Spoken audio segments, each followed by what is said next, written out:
Chapitre 349. La transfiguration sur le mont Tabor. L'épileptique guéri au pied du mont.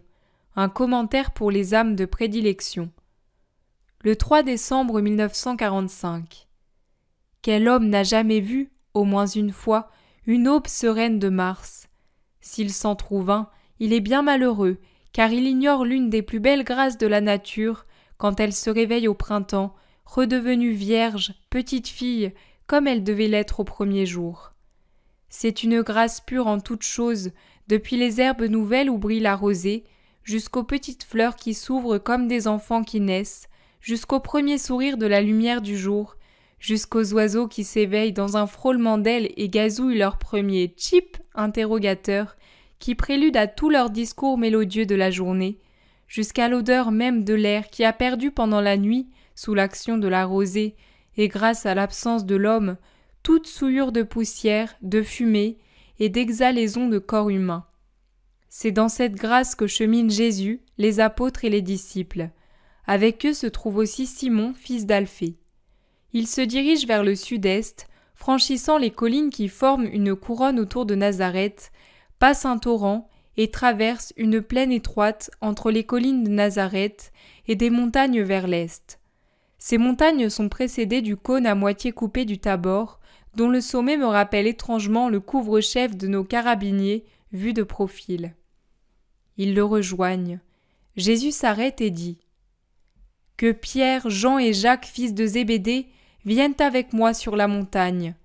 Vous autres, disséminez-vous à la base en vous séparant sur les routes qui la côtoient, et prêchez le Seigneur. Vers le soir, je veux être rentré à Nazareth. Ne vous éloignez donc pas. Que la paix soit avec vous. » Puis il s'adresse aux 3 apôtres qu'il a appelés. « Allons-y. » Et il commence à monter sans plus se retourner, et d'un pas si rapide que Pierre a du mal à le suivre. À un arrêt, Pierre tout rouge en sueur, hors d'haleine, lui demande « Mais où allons-nous? Il n'y a pas de maison sur la montagne. Au sommet, il y a cette vieille forteresse. Veux-tu aller y prêcher ?» J'aurais pris l'autre versant, mais tu vois que je lui tourne le dos. Nous n'irons pas à la forteresse, et ceux qui s'y trouvent ne nous apercevront même pas. Je vais m'unir à mon Père, et j'ai voulu que vous soyez avec moi, parce que je vous aime. Allons, vite. Ah, mon Seigneur, ne pourrions-nous pas marcher un peu plus lentement, et parler de ce que nous avons entendu et vu hier, et qui nous a tenus éveillés toute la nuit pour en discuter? Il faut toujours se rendre rapidement au rendez-vous de Dieu. Allons, Simon-Pierre, là-haut, je vous laisserai vous reposer. Et il reprend la montée. Jésus dit « Ajoutez ici la transfiguration que tu as vue le 5 août 1944, mais sans la dictée qui lui est jointe. Après avoir fini de copier la transfiguration de l'an dernier, le père Migliorini copiera ce que je te montre maintenant. Le 5 août 1944. Je suis avec mon Jésus sur une haute montagne. Avec Jésus, il y a Pierre, Jacques et Jean. Ils montent encore plus haut, et le regard se porte vers des horizons ouverts, dont une belle et tranquille journée permet de voir nettement les détails jusque dans le lointain. La montagne ne fait pas partie d'un ensemble montagneux comme celui de la Judée. Elle est isolée, et par rapport à l'endroit où nous nous trouvons, elle a l'Orient en face, le Nord à gauche, le Sud à droite et en arrière à l'Ouest, la cime qui dépasse encore de quelques centaines de pas. Elle est très élevée et l'œil peut découvrir un large panorama.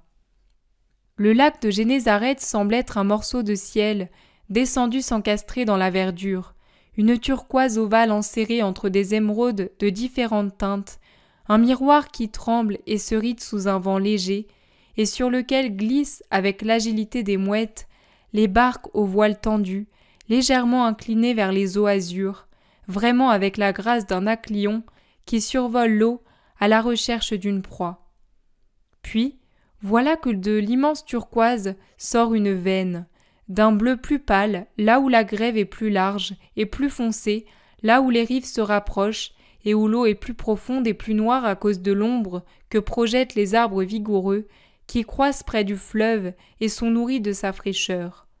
Le Jourdain ressemble à un coup de pinceau presque rectiligne dans la verdure de la plaine. De petits villages sont disséminés dans cette plaine des deux côtés du fleuve. Quelques-uns sont tout juste une poignée de maisons, d'autres sont plus étendus, avec déjà des aires de ville. Les grandes routes sont des lignes jaunâtres dans tout ce vert. Mais ici, du côté de la montagne, la plaine est beaucoup mieux cultivée et plus fertile, très belle. On y reconnaît les diverses cultures avec leur gamme couleurs riant au beau soleil qui rayonne du ciel serein. Ce doit être le printemps, peut-être mars si je tiens compte de la latitude de la Palestine, car je vois les blés déjà hauts, mais encore verts, ondulés comme une mer de jade, et je vois les panaches des arbres fruitiers les plus précoces qui étendent des nuées blanches et rosées sur cette petite mer végétale, puis les prés tout en fleurs avec l'herbe qui a déjà poussé, dans lesquels les brebis qui passaient semblent des tas de neige annoncelés un peu partout sur la verdure. Tout à côté de la montagne, sur des collines qui en forment le socle, des collines basses et de peu d'étendue, se trouvent deux petites villes, l'une au sud et l'autre au nord. La plaine très fertile s'étend particulièrement et avec plus d'ampleur vers le sud. Jésus, après un court arrêt à l'ombre d'un bouquet d'arbres, détente qu'il a certainement accordée par pitié pour Pierre qui se fatigue visiblement dans les montées, reprend l'ascension.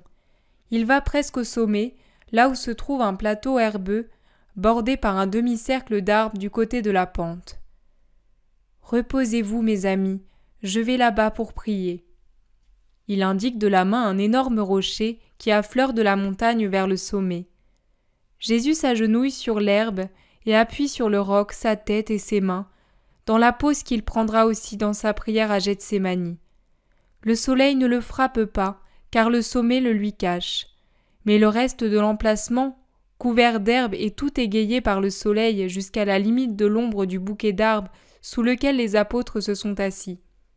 Pierre enlève ses sandales, en secoue la poussière et les petits cailloux, et il reste ainsi, déchaussé, les pieds fatigués dans l'herbe fraîche, presque allongé, la tête sur une touffe d'herbe qui dépasse et lui sert d'oreiller. Jacques l'imite, mais pour être plus à l'aise, il cherche un tronc d'arbre pour s'y appuyer, le dos couvert de son manteau. Jean reste assis à observer le maître, mais le calme de l'endroit, le petit vent frais, le silence et la fatigue viennent aussi à bout de ses forces, et sa tête tombe sur sa poitrine comme les paupières sur ses yeux. Aucun des trois ne dort profondément, mais ils sont sous le coup de cette somnolence printanière qui les étourdit. Ils sont réveillés par une clarté si vive qu'elle fait s'évanouir celle du soleil. Elle se propage et pénètre jusque sous la verdure des buissons et des arbres sous lesquels ils se sont installés. Ils ouvrent des yeux étonnés et voient Jésus transfiguré. Il est maintenant tel que je le vois dans les visions du paradis, naturellement sans les plaies ni l'étendard de la croix. Mais la majesté du visage et du corps est pareille en est la clarté, et pareil le vêtement qui est passé d'un rouge foncé à un tissu immatériel de diamants et de perles qui est son vêtement au ciel. Son visage est un soleil qui émet une lumière sidérale très intense, et ses yeux de saphir y rayonnent. Il paraît encore plus grand, comme si sa gloire avait augmenté sa taille. Je ne saurais dire si la clarté, qui rend phosphorescent même le plateau, provient tout entière de lui, ou bien si à sa clarté propre se mélange celle qu'a concentrée sur son Seigneur toute la lumière qui existe dans l'univers et dans les cieux. Quoi qu'il en soit, c'est un prodige indescriptible. Jésus est maintenant debout. Je dirais même qu'il est au-dessus de la terre, car entre lui et la verdure du pré, il y a une sorte de vapeur lumineuse, un espace fait uniquement d'une lumière sur laquelle il semble se dresser. Mais elle est si vive que je pourrais me tromper, et l'impossibilité de voir le vert de l'herbe sous les pieds de Jésus pourrait venir de cette intense lumière qui vibre et produit des bouffées, comme on le voit parfois dans les incendies. Des bouffées ici, d'une couleur blanche incandescente. Jésus reste le visage levé vers le ciel, et il sourit à une vision qui le transporte. Les apôtres en ont presque peur, et ils l'appellent, car ils ont l'impression que ce n'est plus leur maître, tant il est transfiguré. « Maître! Maître !» appelle-t-il doucement, mais d'une voix angoissée. Lui n'entend pas. Il est en extase, dit Pierre tout tremblant. Que peut-il bien voir? Les hommes se sont levés. Ils voudraient s'approcher de Jésus, mais n'osent pas le faire. La lumière s'avive sous l'effet de 2 flammes qui descendent du ciel et se placent aux côtés de Jésus. Quand elles sont arrêtées sur le plateau, leur voile s'ouvre et il en sort 2 personnages majestueux et lumineux. L'un, le plus âgé, a un regard perçant et sévère et une longue barbe séparée en 2. De son front partent des cornes de lumière qui m'indiquent que c'est Moïse. L'autre est plus jeune, maigre, barbu et poilu, à peu près comme Jean-Baptiste, à qui je trouve qu'il ressemble par la taille, la maigreur, la conformation et la sévérité. Alors que la lumière de Moïse est d'une blancheur éclatante comme celle de Jésus, surtout pour les rayons du front, celle qui émane d'Élie ressemble à la flamme vive du soleil. Les 2 prophètes prennent une attitude respectueuse devant leur Dieu incarné, et bien que Jésus leur parle familièrement, ils n'abandonnent pas leur vénération. Je ne comprends pas un mot de ce qu'ils disent. Les 3 apôtres tombent à genoux, tremblants, le visage dans les mains. Ils voudraient regarder, mais ils ont peur. Finalement, Pierre parle. « Maître, Maître, écoute-moi !» Jésus tourne les yeux en souriant vers son Pierre qui s'enhardit. « C'est beau d'être ici avec toi, Moïse et Élie. Si tu veux, faisons 3 tentes, pour toi, pour Moïse et pour Élie, et nous nous tiendrons ici pour vous servir. » Jésus le regarde encore et son sourire augmente. Il pose aussi sur Jacques et Jean un regard qui les embrasse avec amour. Moïse aussi et Élie contemplent les 3 hommes et leurs yeux étincellent. Ce doit être comme des rayons qui pénètrent les cœurs. Les apôtres n'osent rien dire de plus. Effrayés, ils se taisent. Ils semblent un peu ivres et comme stupéfaits. Mais quand un voile, qui n'est pas un nuage ni du brouillard, qui n'est pas un rayon, enveloppe et sépare le Seigneur et ses prophètes apparus dans la gloire, derrière un écran encore plus brillant que celui qui les entourait déjà, et les cache à la vue des 3 apôtres, une voix puissante, harmonieuse, vibre et remplit tout l'espace, et les 3 hommes tombent le visage contre l'herbe. « Celui-ci est mon fils bien-aimé, en qui j'ai mis ma complaisance.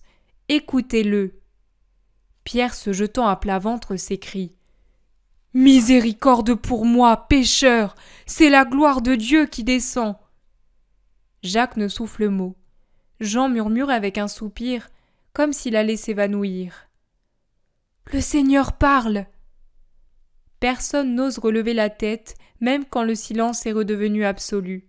Il ne voit donc pas non plus le retour de la lumière à son état naturel de lumière solaire pour montrer Jésus demeuré seul et redevenu le Jésus habituel dans son vêtement rouge.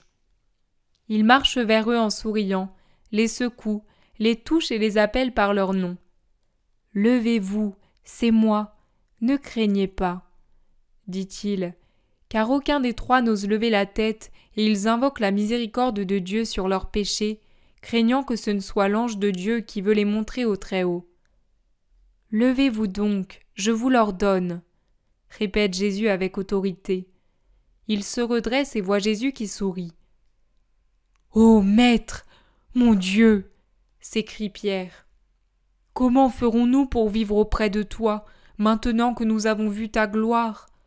Comment ferons-nous, qui sommes pécheurs, pour vivre parmi les hommes, maintenant que nous avons entendu la voix de Dieu ?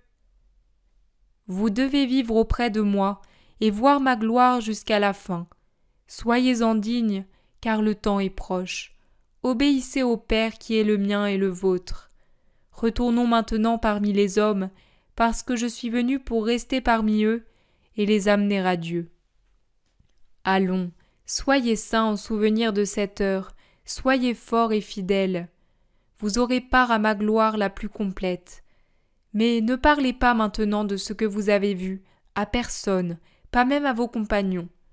Quand le Fils de l'homme sera ressuscité d'entre les morts et retourné dans la gloire de son Père, alors vous parlerez, parce qu'alors il faudra croire pour avoir part à mon royaume. » Mais Élie ne doit-il pas venir afin de préparer à ton royaume ? Les rabbis le disent. Élie est déjà venu, et il a préparé les voies au Seigneur. Tout arrive comme cela a été révélé. Mais ceux qui enseignent la révélation ne la connaissent pas, ne la comprennent pas. Ils ne voient pas et ils ne reconnaissent pas les signes des temps et les envoyés de Dieu. Élie est revenu une première fois, il reviendra une seconde fois quand les derniers temps seront proches pour préparer les derniers à Dieu. Mais maintenant, il est venu pour préparer les premiers au Christ, et les hommes n'ont pas voulu le reconnaître, ils l'ont tourmenté et mis à mort.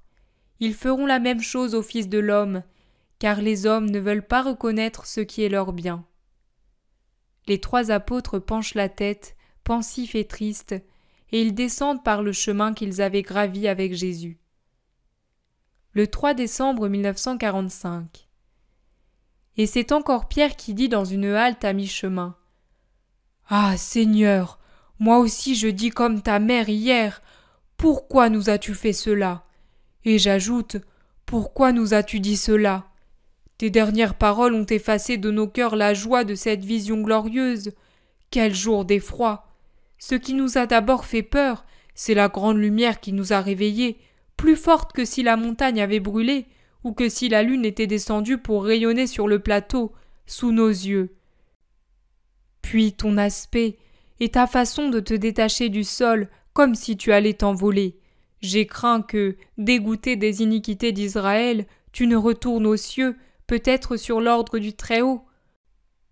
Puis, j'ai eu peur à la vue de Moïse que les gens de son temps ne pouvaient regarder sans voile, tant resplendissait sur son visage le reflet de Dieu. Or c'était à l'époque un homme, mais maintenant c'est un esprit bienheureux et enflammé de Dieu. Et Élie, miséricorde divine, j'ai cru être arrivé à mon dernier instant, et tous les péchés de ma vie, depuis le temps où, tout petit, je volais des fruits dans le garde-manger du voisin, jusqu'au dernier, quand je t'ai mal conseillé ces derniers jours, tous me sont revenus à l'esprit. Avec quel tremblement je m'en suis repenti. Puis il m'a semblé que ces 2 justes m'aimaient, et j'ai osé parler. Mais leur amour lui-même me faisait peur, car je ne mérite pas l'amour de pareils saints. Et après, la peur des peurs, la voix de Dieu, Yahvé qui a parlé. À nous, il nous a dit, écoutez-le, toi, et il t'a proclamé son Fils bien-aimé en qui il se complaît. Quelle peur, Yahvé, à nous. Certainement, il n'y a que ta force qui nous a gardés en vie. Quand tu nous as touchés, tes doigts brûlaient comme des pointes de feu, et j'ai connu ma dernière épouvante. J'ai cru que c'était l'heure du jugement, et que l'ange me touchait pour prendre mon âme et la porter au Très-Haut. Mais comment ta mère a-t-elle fait pour voir, pour entendre, pour vivre en somme cette heure dont tu as parlé hier, sans mourir, elle qui était seule, jeune, sans toi ? Marie, la femme sans tache, ne pouvait avoir peur de Dieu. Ève n'en a pas eu peur tant qu'elle fut innocente. Et j'étais présent, moi, le Père et l'Esprit, nous qui sommes au ciel, sur la terre et en tout lieu, et qui avions notre tabernacle dans le cœur de Marie. Dit doucement Jésus. Quel événement, quel coup! Mais après, tu as parlé de mort, et toute notre joie est partie. Mais pourquoi nous avoir dit tout cela, à nous 3 justement ? N'aurait-il pas été bon de montrer à tous cette vision de ta gloire ?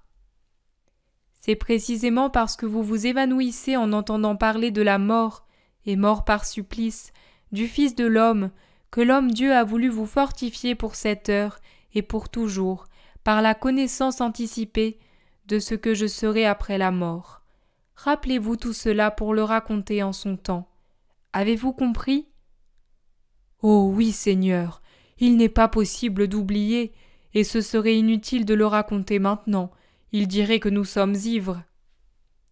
Ils reprennent leur marche vers la vallée, mais arrivés à un certain endroit, Jésus tourne par un sentier rapide en direction d'Endor, c'est-à-dire du côté opposé à celui où il a quitté les disciples. « Nous ne les trouverons pas, » dit Jacques. Le soleil commence à descendre. Ils seront en train de se rassembler pour t'attendre à l'endroit où tu les as quittés. Viens, et n'aie pas de sottes pensées. En effet, au moment où le maquis fait place à une prairie qui descend en pente douce pour arriver à la grande route, il voit la masse des disciples accrus de voyageurs curieux, de scribes venus de je ne sais où, s'agiter au pied de la montagne. « Oh là là, des scribes, et ils discutent déjà !» dit Pierre en les montrant du doigt. Et il descend les derniers mètres à contre-cœur. Mais ceux d'en bas les ont vus, et se les montrent, puis ils se mettent à courir vers Jésus en criant « Comment donc, maître, arrives-tu de ce côté ? Nous allions nous rendre à l'endroit convenu, mais les scribes nous ont retenus par des discussions, et un père angoissé par des supplications. » De quoi discutiez-vous ? D'un possédé. Les scribes se sont moqués de nous parce que nous n'avons pas pu le délivrer. Judas a encore essayé, c'était pour lui un point d'honneur, mais en vain. Alors nous leur avons dit « À votre tour d'essayer ». Ils ont répondu « Nous ne sommes pas des exorcistes ». Par hasard, il est passé des gens qui venaient de Caslo-Tabor, parmi lesquels se trouvaient 2 exorcistes. Mais aucun résultat. Voici le Père qui vient te prier. Écoute-le. Effectivement, un homme s'avance en suppliant, et il s'agenouille devant Jésus qui est resté sur le pré en pente, de sorte qu'il surplombe le chemin d'au moins 3 mètres et qu'il est bien visible pour tous. « Maître, lui dit l'homme, je suis allé avec mon fils à Capharnaüm pour te chercher. Je t'amenai mon malheureux fils afin que tu le délivres, toi qui chasses les démons et guéris toutes sortes de maladies. Il est souvent pris par un esprit muet. Dans ce cas, il ne peut que pousser des cris rauques comme une bête qui s'étrangle. L'esprit le jette à terre, et lui se roule en grinçant des dents, en écumant comme un cheval qui ronge son mort. De plus, il se blesse ou risque de mourir noyé ou brûlé, ou bien encore écrasé, car l'esprit l'a envoyé plus d'une fois à l'eau, dans le feu ou en bas des escaliers. Tes disciples ont essayé mais n'ont pas pu. Ô Seigneur, plein de bonté, pitié pour moi et pour mon enfant. » Jésus flamboie de puissance pendant qu'il s'écrie. Ô génération perverse, foule satanique, légion rebelle, peuple d'enfer incrédule et cruel, jusqu'à quand devrais-je rester à ton contact? Jusqu'à quand devrais-je te supporter? Et il est si imposant qu'il se fait un silence absolu et que les railleries des scribes cessent. Jésus dit au Père « Lève-toi et amène-moi ton fils. » L'homme part et revient avec d'autres hommes, au milieu desquels se trouve un garçon de 12 à 14 ans. C'est un bel enfant, mais il a l'air un peu hébété comme s'il était abasourdi. Il a une longue blessure rouge sur le front et plus bas se trouve la trace blanche d'une vieille cicatrice. Dès qu'il voit Jésus qui le fixe de son regard magnétique, il pousse un cri rauque et il est pris de contorsions spasmodiques de tout le corps. Il tombe à terre en écumant et en roulant les yeux, de sorte qu'on lui voit seulement le blanc de l'œil, alors qu'il se roule par terre dans la convulsion caractéristique de l'épilepsie. Jésus s'avance de quelques pas pour être près de lui, et il dit « Depuis quand cela arrive-t-il ? Parle fort pour que tout le monde entende. » Tandis que le cercle de la foule se resserre et que les scribes se placent plus haut que Jésus pour dominer la scène, l'homme crie « Depuis son enfance, je te l'ai dit, il tombe souvent dans le feu, dans l'eau, en bas des marches et des arbres, parce que l'esprit l'assaille à l'improviste et le projette ainsi pour en venir à bout. Il est tout couvert de cicatrices et de brûlures. C'est une chance qu'il ne soit pas resté aveugle sous les flammes du foyer. Aucun médecin, aucun exorciste n'a pu le guérir, et pas davantage tes disciples. Mais toi, si comme je le crois fermement, tu peux quelque chose, aie pitié de nous, et secours-nous. Si tu peux le croire, tout m'est possible, car tout est accordé à celui qui croit. Ô Seigneur, si je crois, mais si ma foi n'est pas encore suffisante, augmente toi-même ma foi, pour qu'elle soit complète et obtienne le miracle. Dit l'homme en pleurant, agenouillé auprès de son fils, plus que jamais en convulsion. Jésus se redresse, recule de 2 pas, et pendant que la foule resserre plus que jamais le cercle, il s'écrie d'une voix forte. « Esprit maudit, qui rend l'enfant sourd et muet et le tourmente, je te l'ordonne, sors de lui, et n'y rentre jamais plus. » L'enfant, tout en restant couché sur le sol, fait des sauts effrayants, s'arc-boutant et poussant des cris inhumains. Puis, après un dernier saut, par lequel il se retourne à plat ventre en se frappant le front et la bouche contre une pierre qui dépasse de l'herbe et qui se rougit de sang, il reste immobile. « Il est mort !» s'écrient certains. « Pauvre enfant !»« Pauvre père !» compatissent les meilleurs. Et les scribes railleurs. « Il t'a bien servi, le Nazaréen !» Ou bien « Maître, comment se fait-il ? Cette fois, Belzébuth te fait faire piètre figure. » Et il rit haineusement.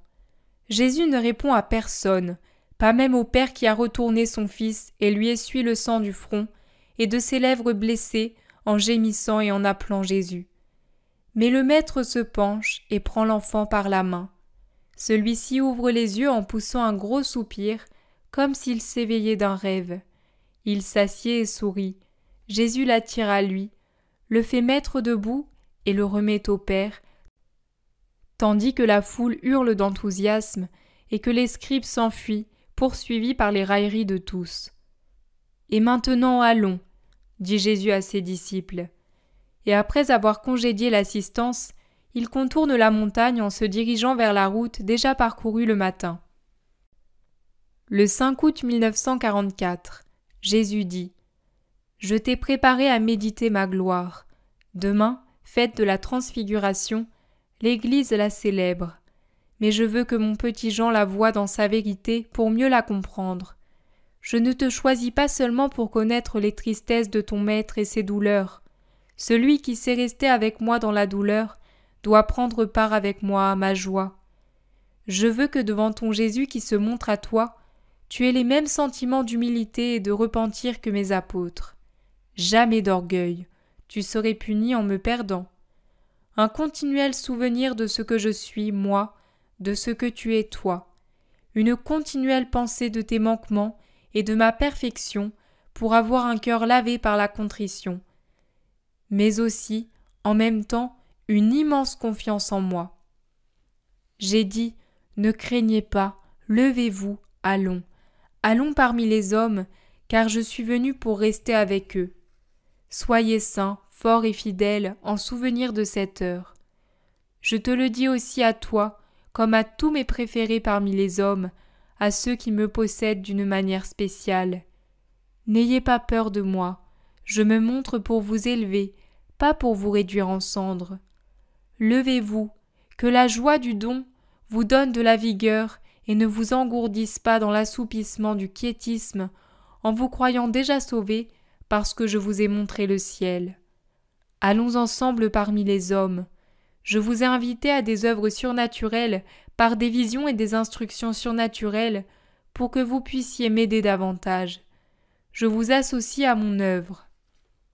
Mais moi, je n'ai connu et ne connais pas de repos, car le mal ne se repose jamais et le bien doit être toujours actif pour anéantir le plus possible le travail de l'ennemi. Nous nous reposerons quand le temps sera accompli. Maintenant, il faut marcher inlassablement, travailler continuellement, se consumer sans relâche pour la moisson de Dieu. Que mon contact permanent vous sanctifie, que mes instructions renouvelées vous fortifient, que mon amour de prédilection vous rende fidèle contre toute embûche. Ne soyez pas comme les anciens rabbins qui enseignaient la révélation sans y croire, au point de ne pas reconnaître les signes des temps et les envoyés de Dieu. Reconnaissez les précurseurs du second avènement du Christ, puisque les forces de l'Antéchrist sont en marche.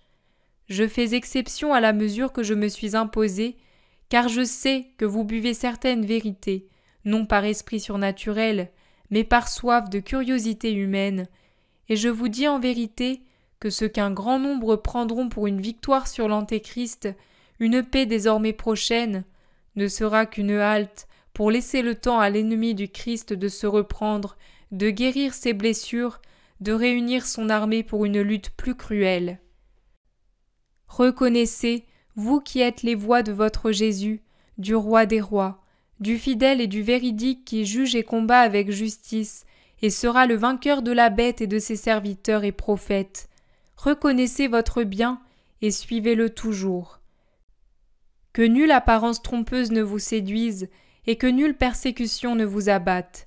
Parlez pour dire mes paroles, vivez pour vous consacrer à cette œuvre, et si vous connaissez sur terre le même sort que le Christ, que son précurseur et qu'Élie, qu'il soit sanglant ou tourmenté par des tortures morales, souriez à votre sort futur et assuré, qui vous sera commun avec celui du Christ, de son précurseur et de son prophète. Restez serein dans le travail, dans la douleur, dans la gloire. Ici-bas, moi comme maître et exemple, là-haut, moi comme récompense et roi. Me posséder sera votre béatitude. Ce sera oublier la douleur.